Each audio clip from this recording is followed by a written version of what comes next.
ব্লগটা এখন থেকে শুরু করছি। এখন হচ্ছে সন্ধ্যাবেলা, আর সন্ধ্যাবেলা এখন নিরাজ একটু খাবার নিয়ে এসেছে। তার কারণ আজকে নিরাজ একটু বৌদির বাবাকে দেখতে গেছিলো, যেহেতু তোমরা তো সবাই জানো বৌদির বাবা খুবই অসুস্থ, আর এতদিন কলকাতায় ছিল বলে ও যেতে পারেনি। তার কারণ অনেকটা দূর, তাছাড়াও কত দূরে গিয়ে তারপর কি হবে না হবে, আমার ওইদিকে মানে রিক্সের টাইম, তো যখন তখন যাতা কিছু হয়ে যেতে পারে, ওই ভয়ে আর যেতে পারেনি। তবুও একদিন বলছিল আমি কি যাবো, আমি বললাম দেখ তুই এটা ভালো বুঝিস। তো কৃষ্ণনগরে গেছিলো আজকে, যেহেতু ওনাকে আনা হয়েছে এই কৃষ্ণনগরে। তো গিয়ে তারপর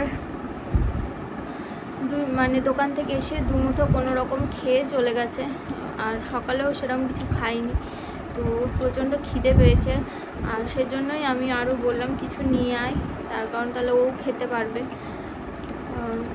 সারাদিন ধরে না খাওয়া, মানে মোটে শাক দিয়ে আমি মেখে দিয়েছি, 2 মুঠো খেয়ে গেছে। তো সেজন্য ও আজকে নিয়ে এসছে আসার সময় ব্রেড পকোড়া আর ডিমের চপ। কেমন? আর ওখানে গিয়ে কী কী হলো না হলো, সারাদিনে কী কী করলাম, কীভাবে গেলাম, এই সব ভিডিও পাওয়ার জন্য তোমাদের ফেসবুকের পেজটা ফলো করতে হবে। ফলো করনি তারা অবশ্যই গিয়ে ফলো করে দাও। আমি ডেসক্রিপশানে ভিডিওটার লিঙ্কটা, মানে ফেসবুকের পেজের লিঙ্কটা দেওয়ার চেষ্টা করছি। ওকে, ঠিক আছে, তো চলো আমরা খেয়ে নিই, খেয়ে দিয়ে আবার দেখছি। তোমাদের তো বলেছিলাম যে আমার 16 তারিখে ইউএসজি আছে, তো আজকে আমাদের ইউএসজি করাতে যেতে হবে, কারণ রবিবারে ডাক্তার কাছে যেতে হবে ইউএসজি রিপোর্টটা নিয়ে। তো আমি এখন বাড়ির থেকে বেরোচ্ছি, ওদিন থেকে মাও আসবে, আমি গিয়ে তোমাদের কি হয় না হয় সব দেখাবো। তো আমি ইউএসজি করাতে যাব ধুবুলিয়া, সেজন্য আমরা টোটো করে যাচ্ছি আমি আর মা। আর এখান থেকে রাস্তাটা দেখো কত সুন্দর লাগছে। আর আমার মা আর আমি যাচ্ছি তার কারণ নিরাজ দোকানে একটু কাজ আছে, নিরাজের কয়দিন ভোটের জন্য একদমই দোকান হয়নি। আর এদিকে আমার মা হচ্ছে অনেক দিন পর বাইরে বেরোতে পারলো, তাই প্রকৃতির দৃশ্য মানে চোখ সরাতে পারছে না, এরকম অবস্থা। আমাদের ইউএসজি করা হয়ে গেছে, জানি রিপোর্ট কি আসবে, আর খিদে পেয়ে গেছে সেই জন্য একটু মুড়ি খেয়ে নিচ্ছি। হ্যালো গাইস, এখন সন্ধ্যাবেলা, আর এখন আমাদের বাড়িতে এসেছে বুলটি পিসি, আর বুলটি পিসির একটা বান্ধবী আর তার মেয়ে। তো আমি এখন চাউমিন বাড়ছি ওদের জন্য, তো চলো তোমাদেরকেও দেখাই। এই আমার সাথে এখন খেলা করছে, খালি লুকোচুরি লুকোচুরি। চলো দেখি, এই তোমাকে ধরি, আসো।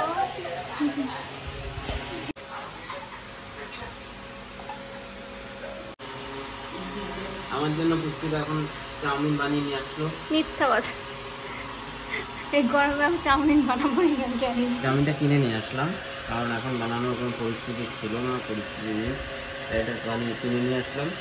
আজকে এটা ডিফারেন্ট ওখান থেকে নিয়ে এসেছি, জায়গা থেকে আনিনি। আর পুষ্পির একটু কান্না কান্না মুখ করছে, কারণ ও খেতে পারবে না, কারণ আজকে স্যাটারডে, আর কালকে যাবো আমার ডাক্তার দেখাতে।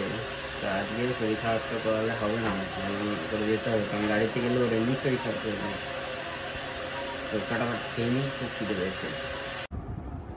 রেডি হয়ে বসে আছি, গাড়ি ড্রাইভার আসেনি, তো গাড়ি ড্রাইভার আসুক, দেখা যাক। শরীরটা তো ভালো নেই, কি যে হবে, লোকের গায়ে বমি না করে দিই।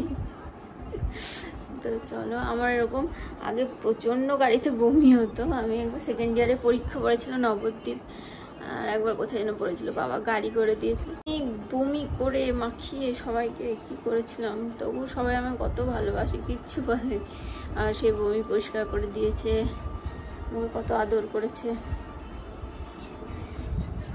আসলে ভালোবাসার মানুষ পাওয়াও তো ভাগ্যের ব্যাপার না, হয়তো আমার শরীরটা অসুস্থ করে ভগবান আমাকে ভালোবাসার মানুষ বেশি বেশি করে দিয়েছি, তো আমি এটা নিয়েই হ্যাপি। আর শরীরটা সুস্থ থাকার দরকার, তবু ভালোবাসারও দরকার বেঁচে থাকতে গেলে। তো চলো গিয়ে দেখি আমার ভালোবাসা কেমন আছে। এই যে আমার ভালোবাসা, দেখি যে সুস্থ ম্যাচুরিটিটা হয়েছে কি না, না আরও অনেক দিন বাকি, কি করতে হবে। আসলে মাছ মাংস কিছুই তো খেতে পারিনি সারা প্রেগনেন্সি জার্নি জুড়ে, তো ওই বা ওয়েটটা গেইন করবে কোথা দিয়ে। তবুও আশা করি হয়েছে, যেটা হয়েছে ভালোই হয়েছে। তো দেখা যাক, তোমরা একটু ঠাকুরকে প্রে করো যাতে ও সুস্থ সবলভাবে আসতে পারে আর আমি ওকে আনতে পারি।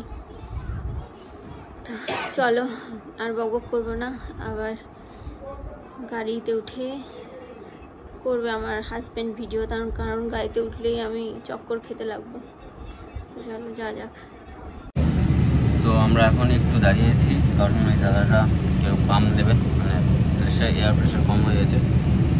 আর আমাদের এখন নদিয়া নার্সিংহোমে একটু দাঁড়াতে হবে, কারণ ওখান থেকে রিপোর্টটা নিতে হবে, কারণ রিপোর্টটা নেওয়া হয়নি।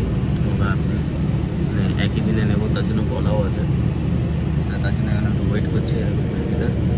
ওই যে দাদাটা। তো আমাদের এক্ষুনি ডাক্তার দেখানো কমপ্লিট হলো। ডাক্তার কী বলেছে না বলে সেটা বাড়ি গিয়ে বলবো। আর এখানে এক্ষুনি গাড়ি আসবে, ওয়েট করছি। একটা গাড়িও পার্কিং হচ্ছে।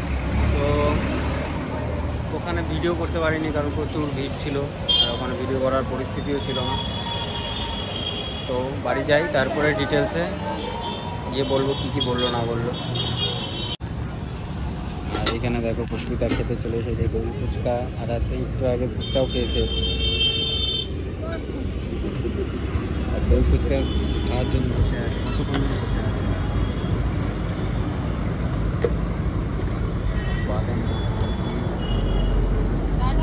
এখানে আমি একবারই করে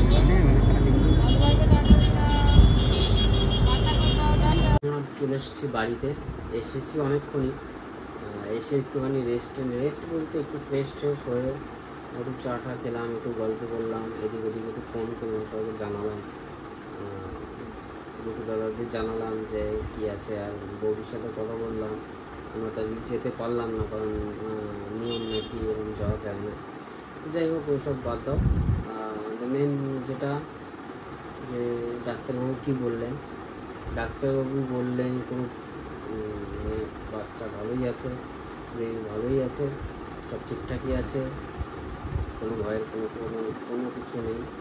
তো ডেট আজকে দিল না, আমাদের বললো যে 4 বা 5 তারিখে যাবে, মানে যেতে বললো।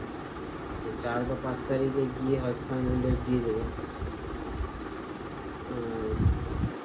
তো আমরা আগের থেকেই রেডি হয়ে থাকবো, কারণ কবে ডেট দেবে এক্স্যাক্টলি তো জানি না, হয়তো সেদিনকেও দিয়ে দিতে পারে, বলা যায় না। হয়তো বলতে পারে আজকে ভর্তি হয়ে যাও বা কালকে ভর্তি হয়ে যাও।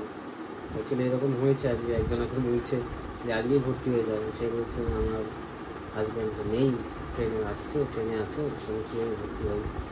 তো আমাদের তার জন্য ভাবছি আগের থেকে আগাম প্রস্তুত হয়ে নিতে, সব কিছু রেডি কাজ করে রাখতে। আমার বেশি দিন আর নেই, জাস্ট ওই 2 সপ্তাহ মতন হয়তো এক্সট্রা রাখছে, যাতে আর কি বেটার হয়। তো যাই হোক, এখন খাবো, কারণ আজকে দেখলাম ফুচকা খেলাম, অনেক কিছু একটু অ্যাসিডিটি হয়ে গেছে। তো খেয়ে নিতে হবে, নাহলে আরও প্রবলেম হবে। তো আর তো কিছু বলার নেই আজকে, কারণ আজকে খুব টায়ার্ড। পুষ্পিতাকে রেস্ট নিতে হবে এই অবস্থায়। তো পুষ্পিতা একটু বাথরুমে গেছে। তো আজকে আর যেহেতু কিছু বলা নেই, আমরা ভিডিওটা আজকের মতন এখানেই শেষ করছি। Good night, tata.